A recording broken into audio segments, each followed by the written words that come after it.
I would like to hear your thoughts on Hezbollah leader Hassan Nasrallah's speech earlier today. It seems that he has opted for a wait-and-see approach with regard to opening a second front with the IDF, while at the same time warning Israel and the U.S. that Hezbollah will not hesitate if Lebanon, or for that matter, Iran, are attacked.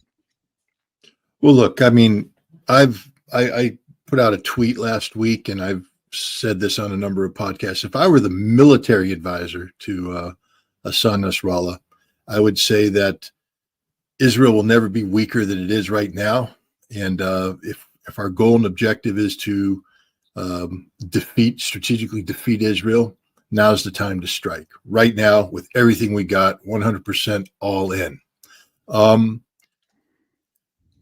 Fortunately, as for instance, to give you an example of how absurd military advice can be sometimes, during the Cuban Missile Crisis, we had General LeMay telling JFK that the best course of action would be to nuke Cuba. Thank goodness that JFK didn't listen to his military advisors, and instead he opted for diplomacy. Nasrallah's speech was a masterpiece in escalation management. As Nasrallah said, Hamas coordinated nothing with them or the Iranians. When Hamas launched this attack, it took everybody by surprise. The Israelis, Hezbollah, the Iranians, because this Hamas conflict is about Hamas objectives. Straight up. Hamas is the one defining what victory is here. And victory for Hamas is a Palestinian state. There wasn't going to be a Palestinian state if Israel and Saudi Arabia consummated their normalization of relations as they were getting ready to do. The Abraham's Accord would have been fully implemented, and death to the notion of Palestinian statehood. There are thousands of Palestinians in Israeli prisons right now. Most of them haven't been charged with a crime. They've just been arrested, beat the hell up, tortured. They're thrown in, no due process. They're just there. Hey, guys, for all you people that say Israel's a democracy just like us, maybe they are, because that's sort of what we do too. But the point is, there's that. And then, of course, there's the Al-Aqsa Mosque. The Al-Aqsa Mosque, the third holiest site in Islam, has been desecrated, and the Muslim worshipers have been beat up, harassed. The deprivations are real, and Hamas is saying you can't do that anymore. You can't do that anymore. Now, Israel's not going to listen to Hamas going normally and saying, "Hey, we'd really like a Palestinian state." Israel's going to say, "Pound sand." Hey, we'd really like it if you release those 5,000 prisoners you have. Stick it in your ear.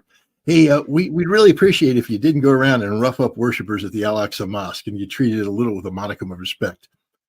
You stick it in the other place.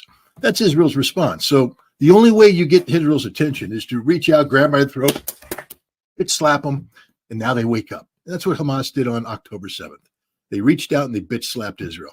Scott, that's pretty insensitive. They killed 1,400 Israelis. Well, actually, it's 1,300. The death toll's risen since then. But did they really kill 1,300? First of all, how many bodies do we have? Because the last time they put out an official death count, it's like 900 and some odd. Now, I'm not saying that the numbers aren't going to go up.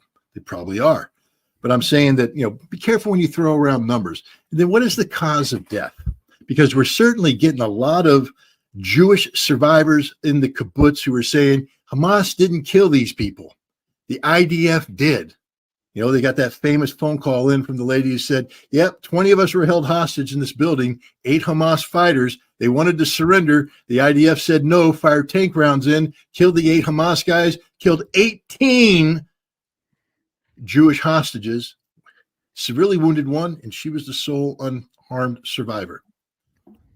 There's more and more stories coming out. The head of security of one of the biggest kibbutzes is saying, "Yeah, we couldn't stop this, man. We were telling them don't fire. There's hostages." And the IDF came in and they just bam, main tank rounds into all the buildings. All the buildings where you have the tearful colonel coming out and saying, "Oh, inside there's a family burnt up by the Hamas people." And you look at the building, you go, A hand grenade doesn't do that damage, boss. They were burned up by your main tank round that went in there and killed them. I'm not saying Hamas didn't kill people. I'm sure there's plenty of GoPro camera footage out there that shows them shooting people.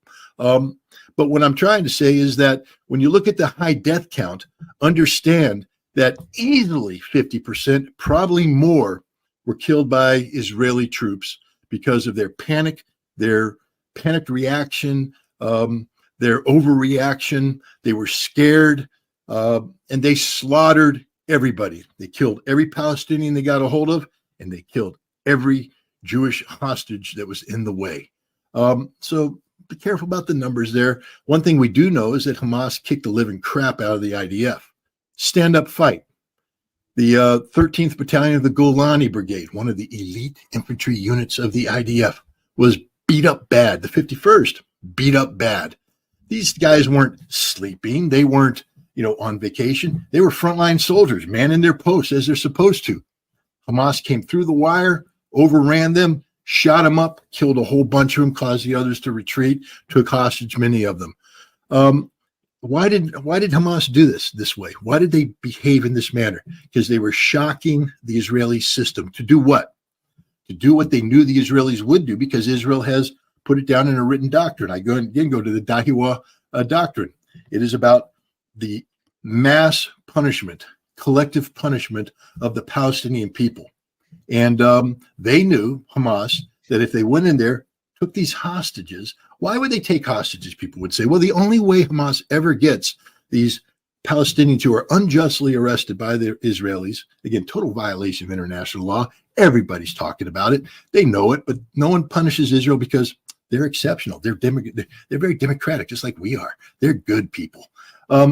They put these people in prison, beat the living crap out of them. Let me just give you a little thing of what they do with Palestinian girls. They rape them, and they film the rape. And then they release these girls, and they say, you're going to report to us about everything that happens, or else we're going to release the film. And if we release the film, you know what happens to you, don't you? Yes, you do. It's an honor killing. They're going to kill you because you've been raped. And that's the way it is. That's what the Israelis do. The Israelis do this on a regular basis. This is part of their standard police procedure. The Shin Bet, the security services. Come on, guys. In many ways, I guess they are like us because we suck as a nation too. Guantanamo Bay, torture, the whole thing. Well, the Israelis do it, and they do it bigger, and they do it better. They're not good people. They're bad people. And Hamas was tired of having 2 million Palestinians live in an open air concentration camp. So they took these hostages. Why? Because historically, Israel pays a premium to get dead bodies and living bodies back. 2010, Hamas kidnapped a single Israeli soldier, and they were able to get over 1,000 prisoners released because of to return him. So they want 5,000 released. They take 200 some odd hostages. That's why they did it. That's inhuman to take. It's inhuman to take 5,000 people prisoner and hold them in jail without due process. That's inhuman. How do you resolve that one, people? All you who don't want Hamas to take hostage, tell me how you get them released. Is America doing it? When was the last time Joe Biden made a phone call to Benjamin Netanyahu and said, release the prisoners? Never. They would never be released, ever be released. So Hamas is seeking their release, and they took hostages. Hamas needs to get a Palestinian state, but how do you do that? The world had ignored Palestine. The Abraham Accord were being implemented. If they normalize relations to Saudi Arabia, that's it, ladies and gentlemen. Game, set, match. There will never be a Palestinian state. So what do you have to do? You have to get the Israelis to behave as you know exactly how they're going to behave.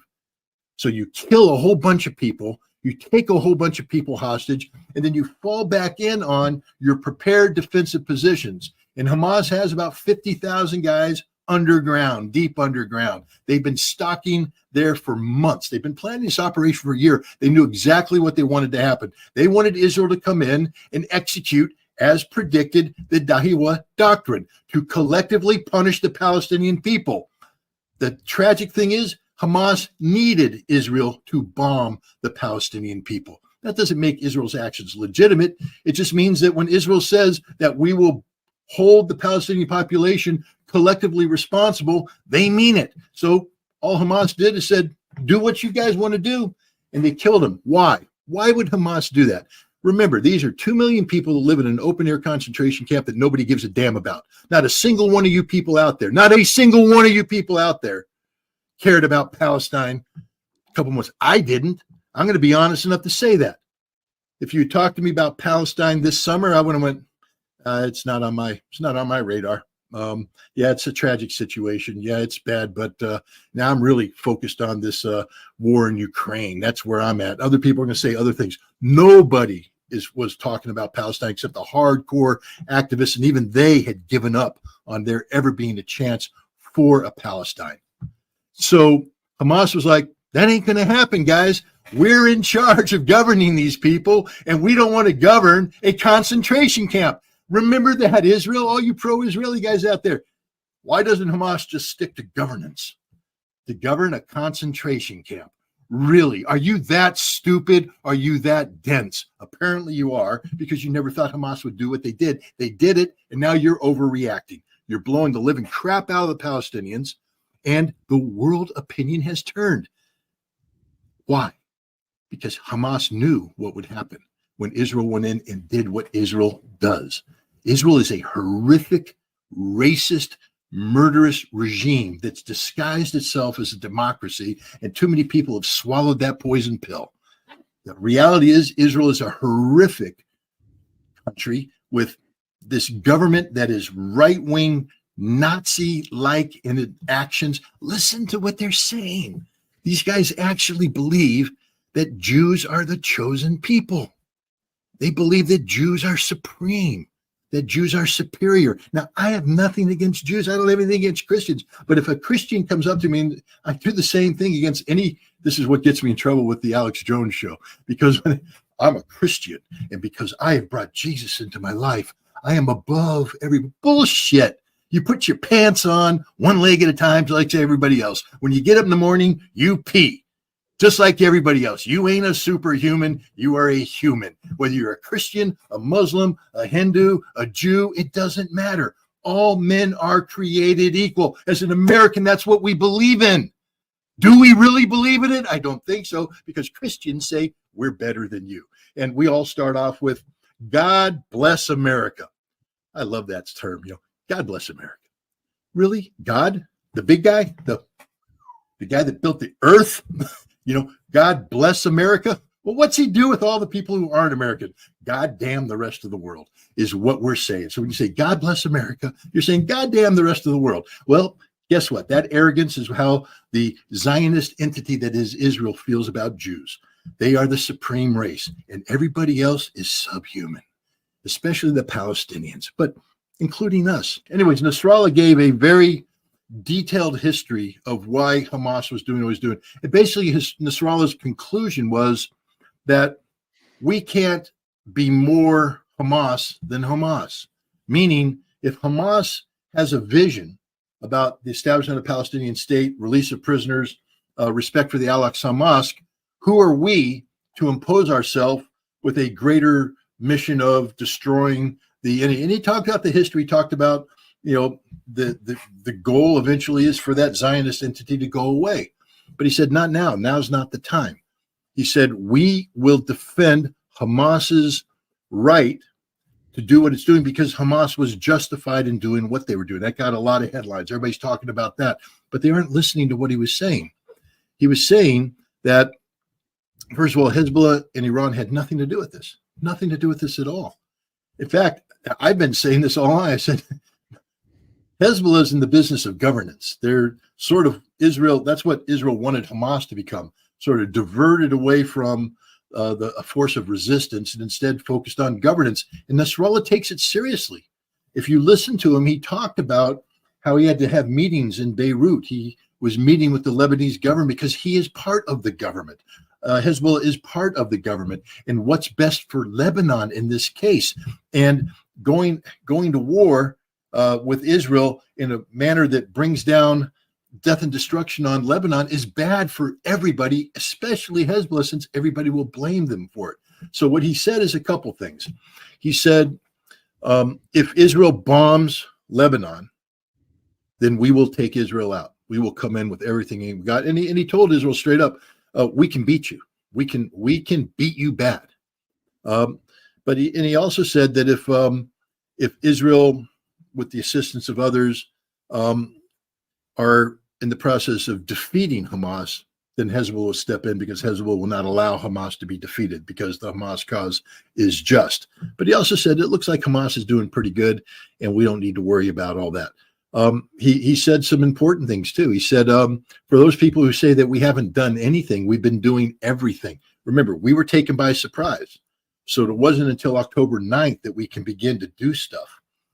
But what have we done? He said, we've engaged in widespread combat, not just in Shabah Farms, the disputed zone near the Golan Heights, but along the breadth of the border. He said, we're taking out their installations.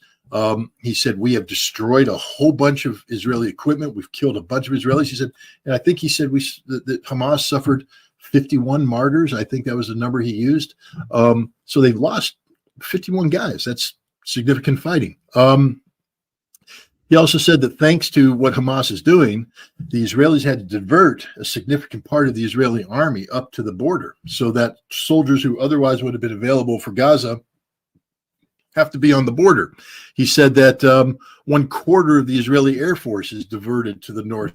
1/2 of the Israeli Navy is diverted to the north. I mean, this is the thing. He said, just by us being here, our presence has sucked away Israeli military power away from Gaza, and that alone we have helped out, the Hamas fighters. But the big thing here is when you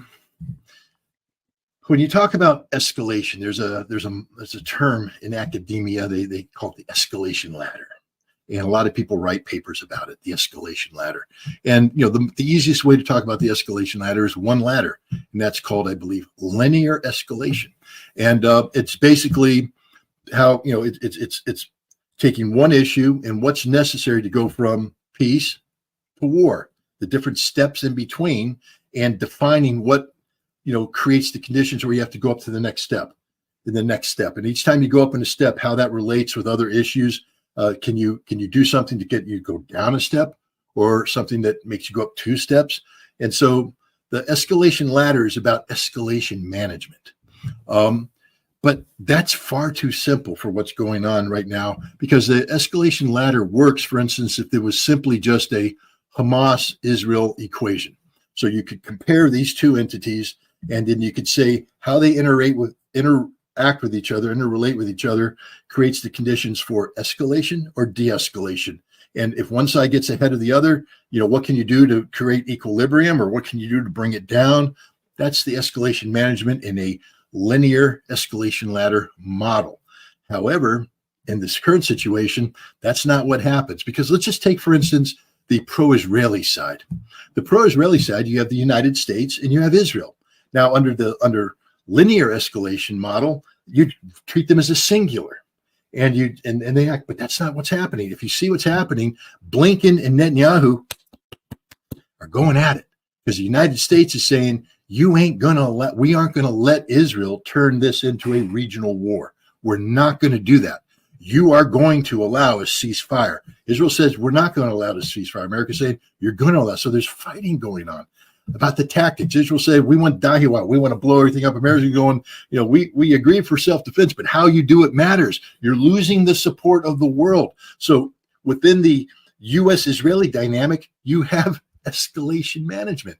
You have stuff happening that influences how the singular entity of pro-Israel interrelates with Hamas, but within it, things are happening. You can get Israel ahead of the American curve. That has to be taken into account by who? The other people. Let's look at Hamas and Hezbollah. Again, pro-Hamas, but Hezbollah has said that we are going to be operating on different, we're looking at different things, different factors than just Hamas is.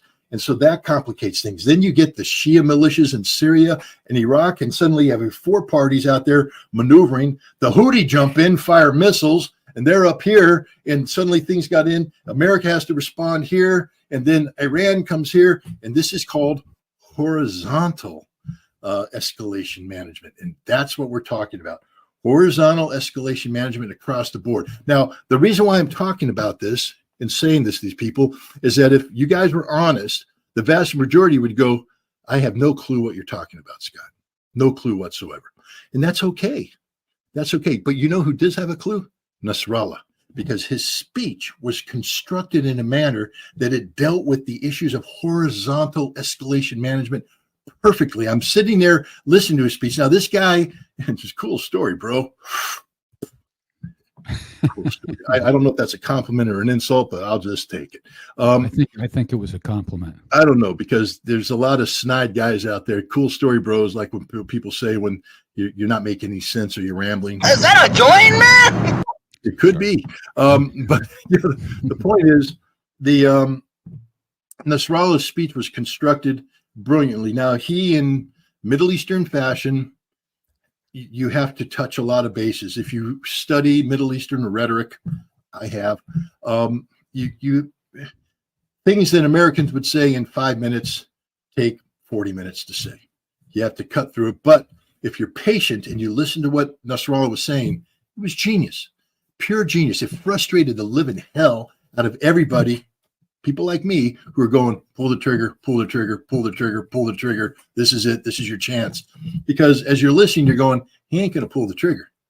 He's not going to pull the trigger. And at first you're thinking, he's sort of surrendering. This is soft. But as you listen to the speech, it was perfect horizontal escalation management. The world owes this man a debt of gratitude, because the speech he gave has held open the door for the possibility of a relatively peaceful outcome. I mean, it ain't going to be peaceful because there's war going on, but what he did by doing what he did the way he did it is he is backing down all these other things so that the United States can work with Israel to get them to admit defeat, because Israel has put down harsh terms. The destruction of Hamas, military destruction, the occupation of Gaza, no ceasefire, no fuel, no nothing. And America's going down the whole checklist going, no. And America couldn't do that if Hezbollah escalated. If Hezbollah escalated, all this friction between America and Israel goes away. But because he did what he did, this friction suddenly grays up. It's the key to this is not what's happening between Israel and Hezbollah or even Israel and Hamas anymore. It's between the United States and Israel. And if you think about it, that's genius on the part of Nasrallah, because he's turned this into an intramural firefight between the United States and Israel. And it's at the point right now where there are people in Congress saying, we need to call up Israel and tell Benjamin Netanyahu to take a hike, get the hell out of there. We're done with him. That's exactly the fight that Hamas wanted. Hamas has carried out a genius operation. Now, Scott, you're anti-Semitic. Scott, you're anti-Jewish. Really? Okay, but just take a look at the results here, guys. It ain't Israel that's doing the victory loop. Hamas is. They're ready for this fight. They prepared for this. Israel wasn't ready for this fight. Israel still doesn't even know what they're doing in this fight. And the United States is reminding that on a daily basis. We sent a military team in there to talk to them. They sent the military team home because we got this under control. You don't have anything under control. Anyways, I think Nasrallah gave a genius speech. It'll go down in history, or it should go down in history, once all the dust has settled and the emotions calm down and people can look at this thing rationally. They're going to say the man who bought time so that this conflict could end and allow for the creation of a Palestinian state, allow for normalization of relations between Israel and the Arab world, was Hassan Nasrallah.